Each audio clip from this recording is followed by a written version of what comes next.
My name is Sasha Ali Zaidi. I'm the proud daughter of Ali Haider Zaidi, who has served Pakistan with great integrity and honesty. He has always taught us to differentiate between right and wrong. Since I was a kid, he told us we were lucky to be born Sayyids, and the blood that runs in our veins is from the progeny of Prophet Muhammad sallallahu alaihi wasallam, which means we have to be extra humble and always make sure we learn and eat halal. Now Pakistan has arrested him for standing up for sovereignty and respect of Pakistan.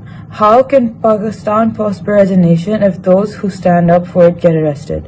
Neutral uncle, will you keep allowing these crooks who take over to keep playing with our... बिस्मिल्लाहिर्रहमानिर्रहीम। अस्सलाम वालेकुम नाज़रीन, फरवाज़ NP news के platform से मैं आपका मेज़बान नवाज भुट्टो आपकी खिदमत में हाजिर। नाज़रीन, पर हर गुजरते पल के साथ अपना पाकिस्तान की अदलिया और पार्लियामान के दरमियान जंग शिद्दत अख्तियार करती जा रही है और ऐसा लग रहा है कि जैसे हम एक बार फिर -1 के फार्मूले की तरफ बढ़ रहे हैं। ये -1 फार्मूला क्या है और किस पर अप्लाई होगा, इस पर भी हम तफसील से बात करेंगे और बात करेंगे हम जो है वो सीनियर अमरीकी कांग्रेसमैन ब्रेड शर्मन के जो है वो स्टेटमेंट पर। उन्होंने एक गैर मुल्की टीवी चैनल को इंटरव्यू देते हुए इमरान खान की पोल खोल दी है, यानी इमरान खान को बीच चौराहे पर जैसे नंगा कर दिया है। इसके अलावा हम बात करेंगे कि मौलाना फजलुर रहमान बहुत गुस्से में हैं और उन्होंने गुस्से में प्रेस कॉन्फ्रेंस करते हुए न सिर्फ जो है वो सुप्रीम कोर्ट को आड़े हाथों लिया है, बल्कि उनका कहना है कि उनका जो धरना हुआ था उस वक्त जो है वो जनरल फैज ने उनके साथ बहुत बड़ा धोखा किया था या फिर जनरल फैज ने उनके साथ हाथ किया था। तो इसके अलावा नाज़रीन जो है वो दीगर उमूर पर भी हम बात करेंगे। सबसे पहले हम बात करते हैं कि कराची में पीटीआई रहनुमा अली जैदी को गिरफ्तार कर लिया गया है। पीटीआई रहनुमा अली जैदी जो है वो पीटीआई के दफ्तर में मौजूद थे, जहां से उसको पुलिस ने उठा लिया है।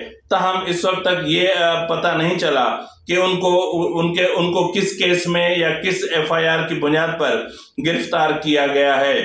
तो नाजरीन, जिस तरह आपको पता है कि इस वक्त जो बहुत बड़ा इशू चल रहा है वो है पाकिस्तान की जो अदलिया में मौजूद जो बहरान है, या जो आईनी बहरान या अदालती बहरान या फिर इसको जो भी नाम दे, क्योंकि इमरान खान ने एक तरफ जहां वो एक बहरान क्रिएट करने में बहुत एक तरफ जहां इमरान खान बहरान पैदा करने में यानी कॉन्स्टिट्यूशनल क्राइसिस क्रिएट करने में कामयाब हुए हैं, वहां इमरान खान का अपना भी पता साफ होता दिखाई दे रहा है। वो इसलिए इस तरह मैं उसको इस पस मंजर में देख रहा हूं कि इस वक्त तमाम मीडिया की नजरें सुप्रीम कोर्ट पर हैं। सुप्रीम कोर्ट के चीफ जस्टिस उमर अता बंदयाल और उनका जो हम ख्याल, हम प्याला और हम नवाला ग्रुप है उस पर, और जो है वो जो आइन पसंद ग्रुप है उनकी तरफ है। ताहम अब इमरान खान मीडिया की कैमराज से डिफोकस होते जा रहे हैं। तो नाज़रीन, इस सूरत हाल में अगर हम देखें तो इस वक्त पाकिस्तान में अदालती और पार्लियामान के दरमियान जो जंग शुरू हुई थी उसमें मजीद शिद्दत आ गई है। अदलिया ने यूं समझ लें कि मौजूदा हुकूमत को जूनियर जजेस को एलिवेट करवाने के बाद बहुत बड़ा धोखा दिया और उस धोखे की कीमत मौजूदा हुकूमत को चुकानी पड़ रही है। ताहम इसके बावजूद हुकूमत ने सबक नहीं सीखा और हुकूमत उस तरह से इमरान खान के या फिर सुप्रीम कोर्ट के मामलात को डिफेंड करने में नाकाम है।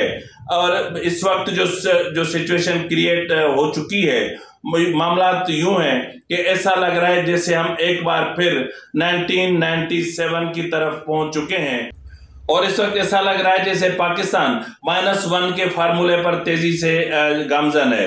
अब ये -1 फार्मूला क्या होगा? नाज़रीन, इस वक्त तक जो तासुरात जो सिचुएशन है या जो तासुर जोर पकड़ रहा है या जो मुख्तलिफ ईवानों में या मुख्तलिफ ईवानों की जो मतलब ईवान हो या फिर उसको हम यूं बोलें कि कॉरिडोर्स हों या फिर खुद सुप्रीम कोर्ट के अपने कॉरिडोर्स क्यों ना हो, वहां पर ये बाज गश्त सुनाई देती है कि सब कुछ वाइंड अप होने जा रहा है। सब कुछ वाइंड अप होने जा रहा है का मतलब ये है कि -1, अब उस -1 का मतलब ये है कि अब या तो चीफ जस्टिस उमर अता बंदयाल रहेंगे या फिर वजीर आजम शहबाज शरीफ रहेंगे, क्योंकि शहबाज शरीफ के खिलाफ तौहीन अदालत का मामला भी शुरू हो सकता है, क्योंकि जो पंजाब के इंतखाबात के हवाले से जो फंड्स के अजरा का मामला था वो भी एक मजीद जो है वो एक बहरानी कैफियत उसको बढ़ा रहा है, क्योंकि सुप्रीम कोर्ट बज़िद है कि कुछ भी हो जाए, धरती चीरो आसमान फाड़ो, 21 अरब रुपए चाहिए। अब इस तरह ये 21 अरब रुपए मांग रहे हैं जैसे बच्चा मां से कहता है कि जल्दी कर मुझे 10 रुपए दे, और चीफ जस्टिस इस तरह 21 अरब रुपए मांग रहे हैं, और वो भी ऐसी जो है वो ऐसे मुल्क के हुकूमत से जिसकी हालत इस वक्त बहुत ज़्यादा ख़राब है और आने वाले बजट में आए दिन के हिसाब से खसारा बढ़ रहा है, जहां महंगाई की शरह में हर चंद घंटों के बाद इजाफा हो रहा है, जहां रोज डॉलर को अपना पाकिस्तानी रुपए को डॉलर के हाथों पसपाई का सामना है, जहां मईशत का पहिया बैठ चुका है, जहां इंडस्ट्री को ताले लग रहे हैं, जहां लोग बेरोजगार हो रहे हैं और जहां मुफलिसी में इजाफा हो रहा है, और उस मुल्क में ये 21 अरब रुपए ऐसे मांग रहे हैं कि जैसे 21 पैसे हों, यानी 21 पैसे भी शायद कुछ बड़ी हैसियत रखते होंगे, लेकिन इनकी नज़र में ये 21 अरब रुपए कोई हैसियत नहीं रखते।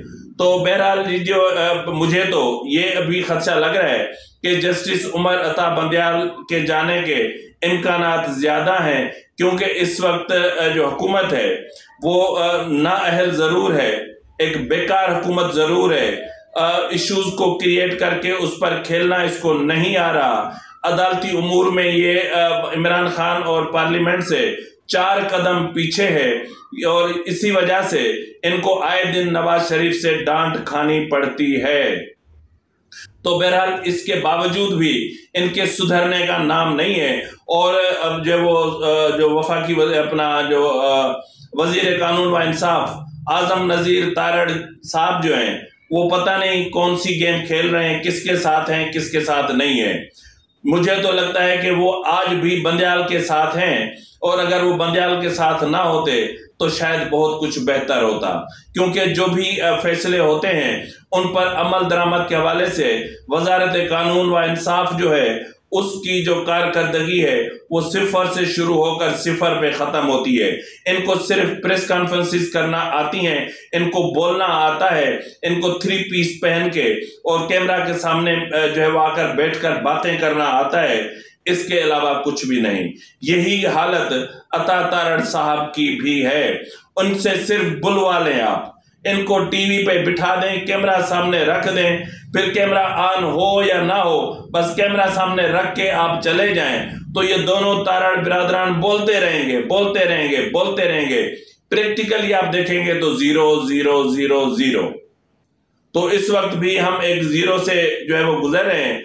तो नाज़रीन, जो अब ये जो जंग में शिद्दत आई वो आई जो सुप्रीम कोर्ट का प्रोसीजर एंड प्रैक्टिस बिल 2023 था, वो अभी एक्ट ही नहीं बना था कि सुप्रीम कोर्ट ने फौरी तौर पर जो है वो एक 8 रुकनी लार्जर बेंच तश्कील दिया। उससे पहले अपने मनपसंद वकला को बुलवाया और उन्हीं से ही जो है वो अपनी मर्जी के मुताबिक कॉन्स्टिट्यूशनल पिटीशन बनवाई, फिर दूसरे दिन समाअत रखी, फिर किसी को ही सुने बगैर। यानी ये है मुंसिफी, कमाल है मुंसिफी का। यानी मुंसिफी इसको कहते हैं कि आप किसी फरीक को मत सुनो, आप अटॉर्नी जनरल को मत सुनो, आप जो दीगर फरीकेन हैं उनको भी मत सुनो। बस आप ये देखो कि आपके मुफादात को खतरा है तो फिर आप वो कर गुजरो जो आपको कर गुजरना है। ये बहुत अफसोस की बात है कि इस वक्त हमारा जो मुल्क का जो निज़ाम अदल है, जिस तरह मैं अक्सर कहता हूं कि ये इमरान खान की टाइगर फोर्स के तौर पर जो ये 8 रुकनी जो एक हम ख्याल ग्रुप बन गया है, ये इमरान खान की टाइगर फोर्स का के अराकीन से ज्यादा कुछ भी नहीं है। इन्होंने आइन को मजाक बना के रख दिया है, इन्होंने अदालती रिवायात को मजाक बना के रख दिया है। इनको 184(3) के अख्तियार चाहिए, इनको आमराना पावर्स चाहिए, इनको आमराना सोच में तकवीयत चाहिए, बस इसके अलावा इनको कुछ नहीं चाहिए। तो ये वही खेल खेल रहे हैं। तो बहरहाल जी जो है वो इस वक्त इन्होंने बेंच तश्कील देकर जो हुक्म इम्तना जारी किया, उसके बाद जो सिचुएशन थी वो बहुत ज्यादा क्रिटिकल हो गई। और ये भी जो है वो एक बाज़गश्त सुनाई दे रही है कि इसमें जो है वो मार्शल लॉ का भी एक इम्कान या पाया जा रहा है। अब इसमें सदाकत कितनी है कितनी नहीं है, ताहम इस वक्त जो मामलात चल रहे हैं, अगर ये मामलात यूं ही चलते रहे तो फिर मार्शल लॉ दूर नहीं है।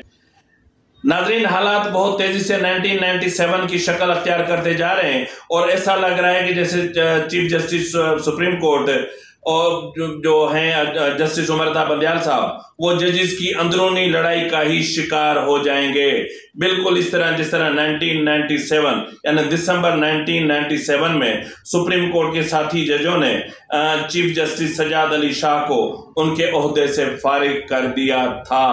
और इस वक्त जो लड़ाई शदीद चल रही है उसमें भी कुछ ऐसा ही होता दिखाई दे रहा है। जस्टिस सजाद अली शाह जो कि इससे कबल सदर फारूक लगारी की जानिब से बेनजीर भुट्टो की हुकूमत के बरतरफ किए जाने को कानूनी कवर फराम कर चुके थे, वो एक बार फिर एक कहते ना आदत पड़ जाए इनको, सिर्फ आदत, कोई यूं यूं कर दे, यूं यूं कर दे ना, आओ हम आपको 3 साल और दे देंगे। तो ये क्या का आइन, कहाँ का इंसाफ, कहाँ के अखलाकियात, कहाँ की रिवायात, छोड़ दो भाई। तो बस उस वक्त भी यूं कर लिया गया था। तो उस यूं करने का नतीजा ये निकला कि जो है वो नवाज शरीफ से भी वो उलझ बैठे, लेकिन शायद सजाद अली शाह को ये पता नहीं था कि जो अपना नवाज शरीफ था वो कोई सिंधी नहीं था। वो सिंधी, वो उसके पास जो उसकी जो पार्टी थी वो जो है वो उसका जो क़यादत थी वो कहीं सिंध में दफन नहीं थी, और उनकी जो मौजूदा क़यादत थी उस वक्त, और उसके पास जो है वो सिंध का डोमिसाइल था। तो नवाज शरीफ के पास तो सिंध का डोमिसाइल नहीं था ना, वो तो ज़ाहिर है पंजाब का डोमिसाइल लगते थे।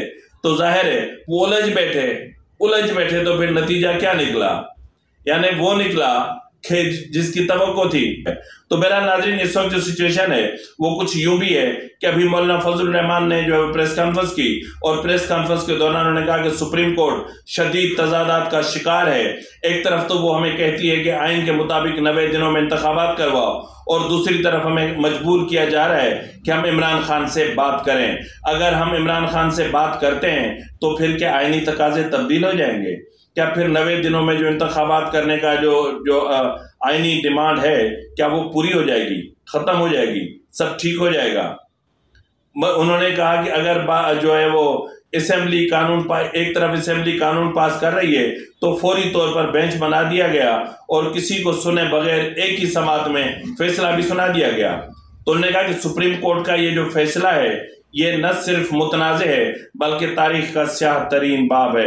उन्होंने कहा कि सब इदारों के अख्तियारात सुप्रीम कोर्ट ने अपने पास रख लिए हैं। इलेक्शन कमीशन का अख्तियार हो, वजारत दाखिला का अख्तियार हो, वजारत दिफा का अख्तियार हो, या फिर वजारत खजाना का अख्तियार हो, सारे अख्तियारात अपने पास रख लिए हैं। अब बाकी पार्लियामान के अख्तियारात रहते हैं वो भी अपने पास रख लेगी। उन्होंने कहा कि रजिस्ट्रार जितने मामले पर भी जो है वो सुप्रीम कोर्ट बहुत ज्यादा हसास हो रही है, हत्ता कि सुप्रीम का अपना रजिस्ट्रार का तबादला एक इंतजामी मामला है और रजिस्ट्रार को रखना है, हटाना है, ये इंतजामिया का काम है, यानी एस्टेब्लिशमेंट डिवीजन का काम है। लेकिन इस पर भी जो है वो उन्होंने अपने रजिस्ट्रार को अपने पल्लू में छुपा के बिठा दिया। उन्होंने कहा कि इस वक्त जिस तरह इदारों का कंट्रोल संभाला जा रहा है तो उससे ऐसा लग रहा है कि जैसे मुल्क में अदालती मार्शल लॉ नाफिज है। उन्होंने कहा कि इमरान खान पाकिस्तान की सियासत का गैर ज़रूरी उनसर है और हम इसको गैर ज़रूरी उनसर ही समझते हैं। तो नाज़रीन, अपना मौलाना फजल रहमान ने अपनी प्रेस कॉन्फ्रेंस के दौरान कहा कि जो धरने के 2018 के इंतखाबात के बाद धांधली के खिलाफ जो धरना दिया गया था, उस धरने के दौरान चौधरी परवेज इलाही और चौधरी शुजात हुसैन और जनरल फैज़ ने इनसे मुज़ाकरात किए थे और उसमें ये तय पाया था कि इमरान खान को घर भेज रहे हैं और असेंबली तहलील हो रही है और इंतखाबात का शेड्यूल भी फाइनल हो गया था, लेकिन बाद में फिर हमारे साथ धोखा किया गया। ये धोखा जनरल फैज़ ने किया। उन्होंने कहा कि अब ये मौजूदा जो इस्टेब्लिशमेंट है ये इसका मामला है, ये इसका मसला है कि वो देखे कि क्या उनकी इस्टेब्लिशमेंट किस तरह धोखेबाज है और किस तरह धोखे देती है। तब तक अपने मेज़बान नवाज भुट्टो को इजाज़त दीजिए। फ़ी अमानिल्लाह।